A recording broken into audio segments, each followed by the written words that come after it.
Favorite Ghanaian vocalist for you guys? Kwabena, Akwaboah.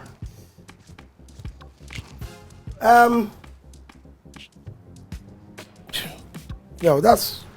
Yep. Why the two of them? Yes. Yeah, why?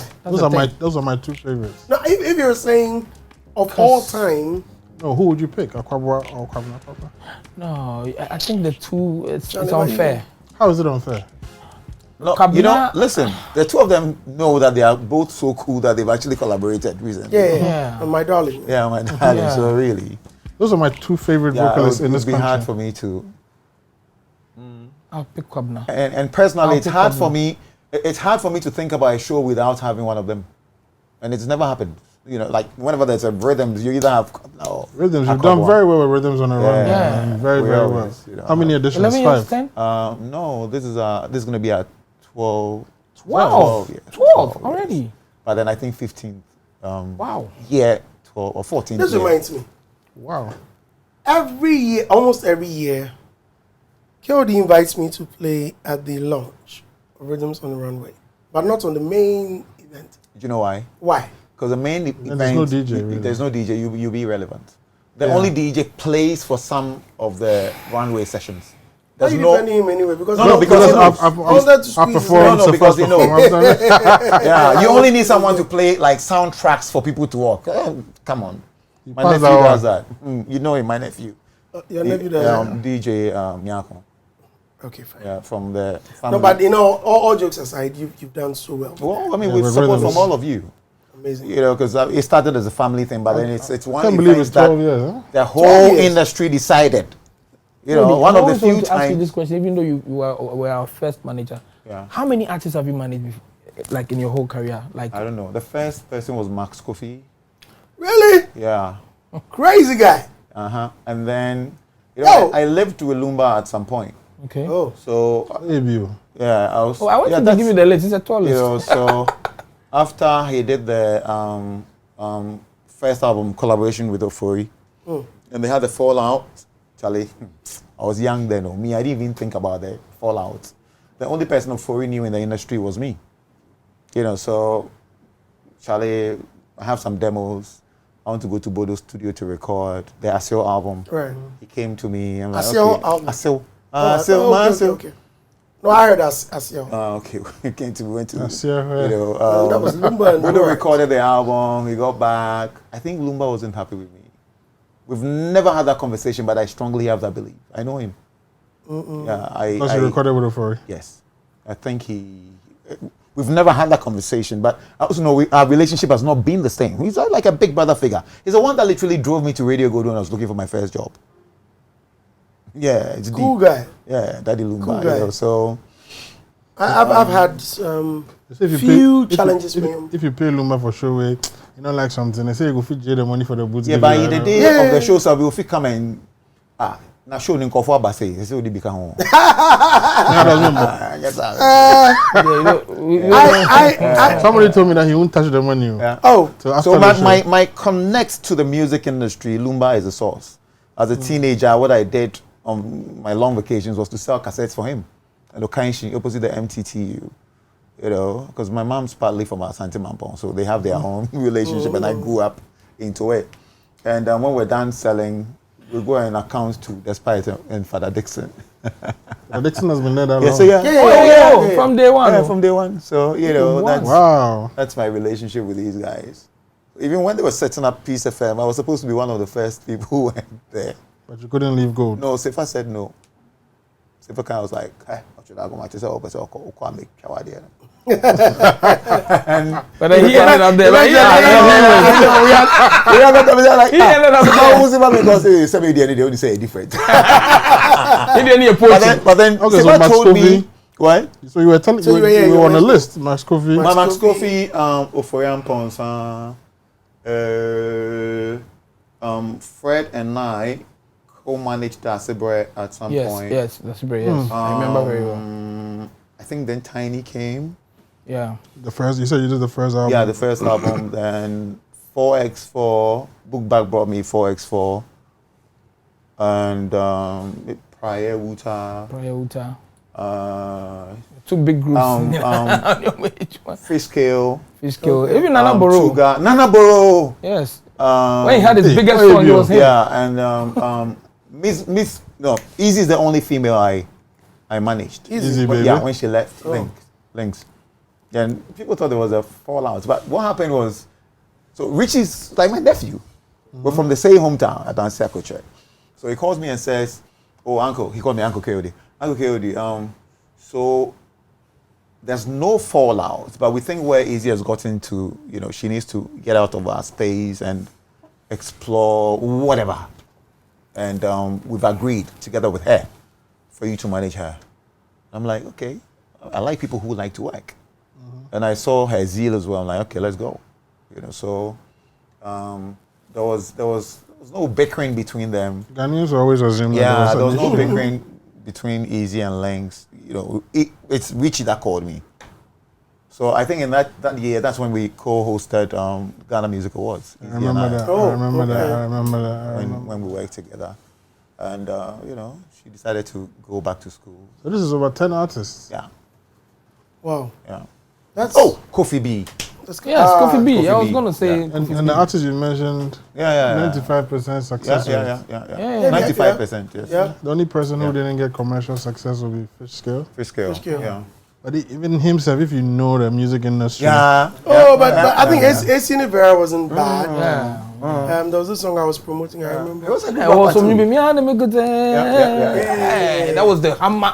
Beats. And then we did for me, one of the joints that I really enjoyed working on was the Praye remix, the Jacket remix. Jacket remix. KOD was on. I was on. Yeah, he was. You did the intro. I did the intro. Yeah, Strictly for the Ladies. Yeah, Strictly for the Ladies. And then we did another. I did another remix with Morris brother and friends. Roro. Yeah. That features D Black. Yes. That's Wuta. D Black. Yeah, Wuta. I didn't really like that remix. I know. So You at see, that time, there are some songs I keep saying. let me tell you. At that time, the whole what's that beat called? From Central America. What's It has its dance. Yeah, Latin. Reggaeton. No, reggaeton thing reggaeton, was on. It was popping in Ghana. We decided to reggaeton. let's try it. Yeah. But I didn't. You see, there are some songs you don't touch. For example, when D.Lumba did the remix of Obiatume Sobo, I remember. I've never liked it. Till date. Yeah, and there was another he Never heard did. it. There was Oh, another. it has Come flow. on, You know. With With Kwame and Oshame Kwabena Kwame, did I've never liked it. fantastic on the song. Yeah, I don't even like that intro. Oh, really? Mimpekra. Yeah, but people love it. Mimpekra. I didn't like it. Mimpekra. Yeah. Really? Because I felt like, and I was telling Apia that, look, there are some songs you don't touch. Though. Yeah. And I was telling Lumba as well, bruh, Radius and Andy. My remix was big, Yeah, it was Yeah, huge. it's still big. I don't think you go to any party today where local songs or Ghanaian songs being played without it. For me, I've always loved Lumba songs and even him as a person. Until, Kwame Eugene came, he invited me over to the studio to listen to a song. And he was singing a song to me, playing it on the keys. I want to fan to know, so it was like a ballad. But all of these hadn't come in at the time. And so he said, I said, this sounds like some Lumba. As he was singing it, I said, this sounds like Lumba. He says, hey, big bro, how did you know? Because I'm even thinking about Lumba. Can you connect him? I said, yes, I can. Then after the song came out, he came on my radio show. We're having an interview. And I said, Kwame Eugene said, hey, big bro, you remember? And he calls me Legend. He said, Legend, you remember the song? And when we were creating it, I said, yeah. And you even mentioned that D.Lumba. I said, yes. And so said, Jawa Uni. This was all I said. I didn't say anything. All I said was, Charlie, so said, Jawa Uni. Next thing we realized, Zion Felix, in that, I think that evening or the next day, that evening. Oh, they reported it. Yeah, they reported it. Then D.Lumba sent me, he sent me a link. They said that D.Lumba refused to feature for Kwame Eugene said by Andy Dusty. So they put it in inverted commas, dash Andy Dusty. So Daddy sent me a link. I was driving and he sent it to me and he asked, "What's this?" I'm like, "Yo, trouble." So quickly I called him. "Oh, Brappenny." He said, "No, Andy, I'm not happy." He said, "No, read the story. What did they say?" He said, "I've sent you the link. You check it out and call me back." So I checked it out. Honestly, I wasn't happy. And he said, "If it's not true, call whoever wrote the story." I said, Zion Philly said, "Call him that I request or demand a rejoinder." So I called Zion and I told him, "Now look, I think you've bruised the man's ego. That wasn't cool." Yeah, because if there's anyone who's really supported musicians, I think Lumba's featured other musicians than any other person at his level in Ghana. Of course. Why? When he said No, as in, Lumba. like, you know, picking up youngsters and even unknown people to project. Your Felix Ousu, your Florian Ponsan, your Dada Kadies, your Papa Shis. I think Rockstone. Rockstone? No. I'm saying in Lumba's space, the high life space. Okay. No, but he's talking about features. And for his Not just features or support. You know, support, projecting you, lifting you from nowhere. He's done well. No one's done it. There was even Not at his level. The high life space. High life space, no one's done it like him. He's done more. There was even a guy that passed. Remember, I think he did a joint work. There was this work he did with. Was it the guy who called himself that? No. There was an impersonating artist. me. No, not the was Lumba Junior. There was impersonation. another artist. It wasn't impersonation. impersonation. It wasn't impersonation. The guy was actually someone who really liked Lumba. You could tell. Yeah, Pena I think Sempa. so, yeah. I think it was a thing of miscommunication, not impersonation. You know, That's the point. I think you that know, Lumba we have wasn't quite. very Yeah, happy. he wasn't very happy because I think the guy would show up at places singing his songs and he didn't like look-alike. it. Nobody And would now like that. people are doing look-alike and like Yeah. somehow social media is able to even project them and make them feel like they're really stars. But for me, I feel very sad, especially when Lumba's issue comes up like this. Yeah. Because when I was starting the library production, he was one of the few people I reached out to.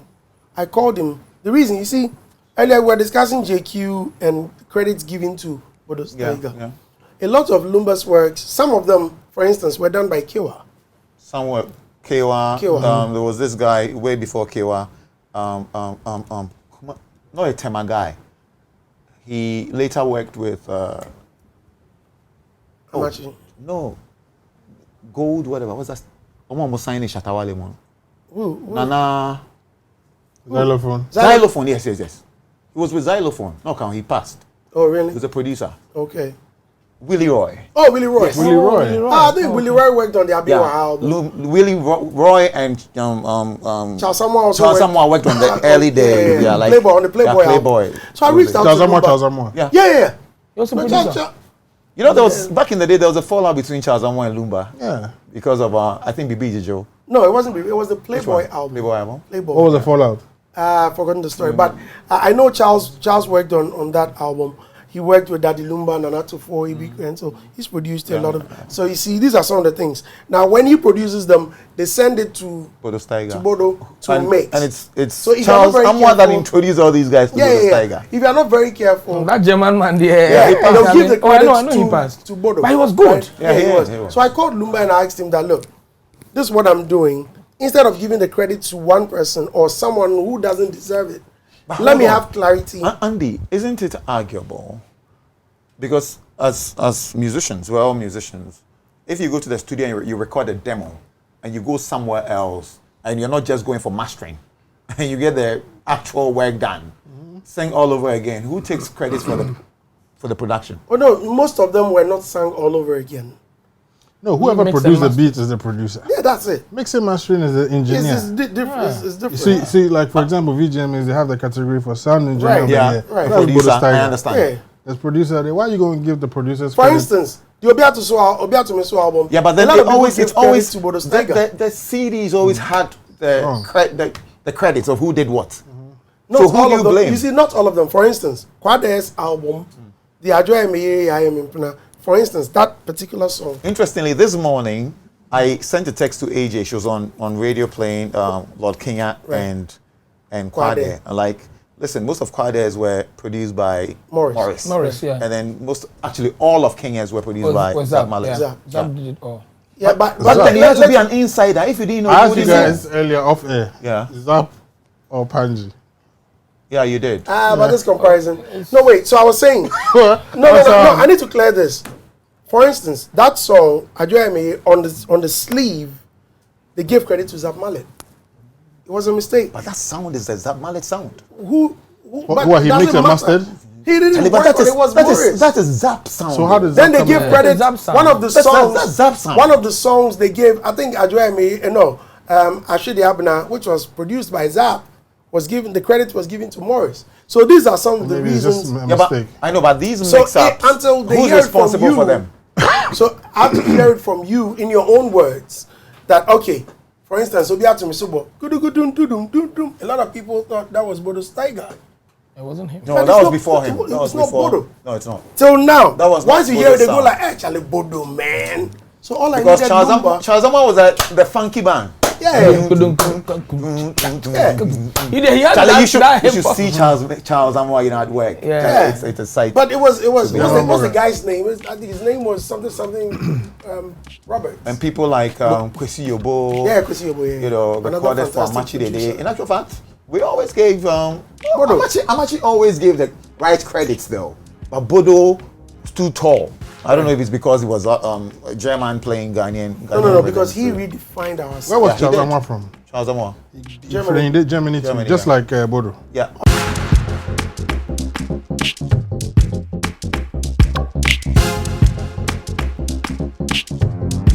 What do you think about